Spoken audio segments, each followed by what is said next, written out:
Hi and welcome. If you're struggling in a toxic sibling relationship, this video is for you. In this final video in this series, I'm going to share what healthy boundaries actually look like so you can start to take some action. Now, boundaries aren't about controlling your sibling's behavior. They're actually about clarifying what you will and will not participate in.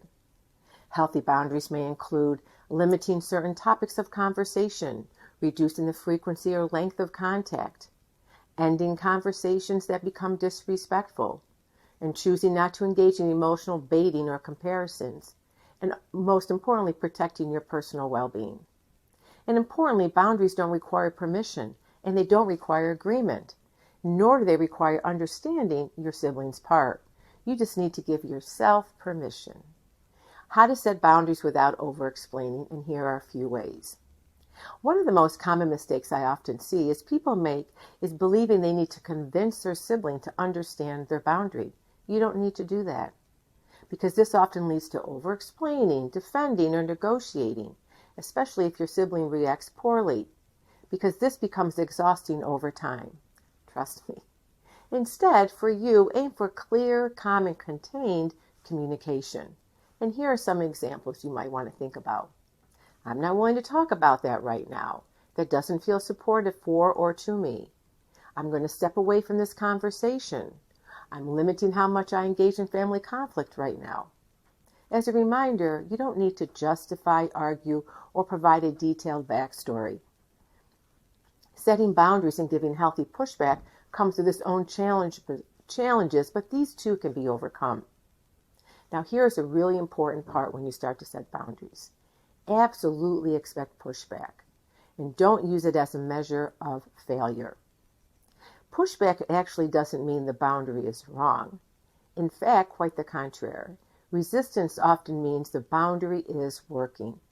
So when you start to set boundaries, expect it and don't move away from it, but toward it and then through it. So here are some common reactions when people give you pushbacks that maybe you want to be made aware of. Minimizing. You're being too dramatic. I can't believe you think that about me. Or guilt tripping. After everything I've done for you. They might also create anger or withdrawal. These responses are uncomfortable, yes, but they're not a sign for you to retreat. A boundary is successful if you honor it, not if the other person likes it. Stay the course and expect, again, these responses and pushback. After all, they don't want you to set a boundary because they want to keep being toxic and saying and doing what they want to do. What do I say? Who cares? Take care of yourself. Bottom line. You can adjust contact without going no contact. This is also very important. Boundary work exists on a spectrum. You don't have to jump straight to no contact if that doesn't feel right for you. There are many other ways to do things around setting boundaries. So no doubt you have been thinking about different options around setting boundaries. And here are a few options aside from no contact. Go low contact. Contact-specific boundaries like holidays, family gatherings, group chats. Setting emotional boundaries even when physical contact remains. Pausing contact temporarily to regain clarity. What matters most in these situations is that you feel emotionally safe and more grounded. And watch for the urge to self-abandon your boundaries. One of the biggest risks in toxic sibling dynamics is self-abandonment, which means silencing your own needs to preserve connection, which can be very toxic at times. Here are a few questions to ask yourself. Do I feel calmer or more anxious after interacting with them? Am I bracing myself before contact? Do I leave conversations questioning my worth or reality?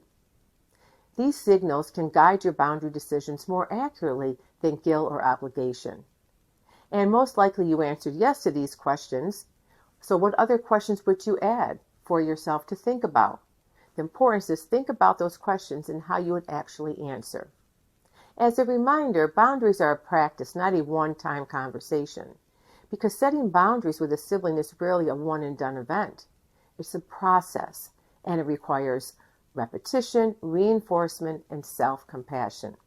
So in these regards, you may need to restate boundaries calmly and often, especially in the beginning. And follow through with action. Be consistent. Don't set a boundary you cannot enforce. Often you're going to have to grieve the relationship you once had or that you wish you had.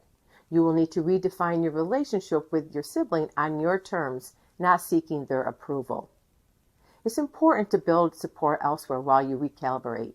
Reach out to family and friends. And when you grieve, that grief matters.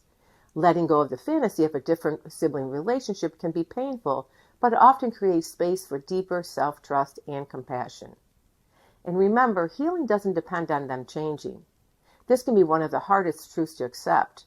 Your healing is not dependent on your sibling's insight, remorse, or growth. So you can learn to validate your own experiences, set boundaries that protect your emotional health and well-being, build relationships that feel mutual and safe. Stop working so hard to earn peace. Sometimes the most healing boundaries deciding that you no longer need to prove anything. And this can speak volumes, and it really helps. And that's it. And I hope that helped. And I hope you enjoyed this series. If you're still struggling with setting boundaries, in my digital interactive workbook, I do a whole involved workbook on learning how to set boundaries in different areas of your life. I explore the different types of boundaries, family and work dynamics, and how you can start to take actionable steps to learn how to set healthier boundaries for yourself. The link is in the write-up. And thank you again, and we'll see you soon.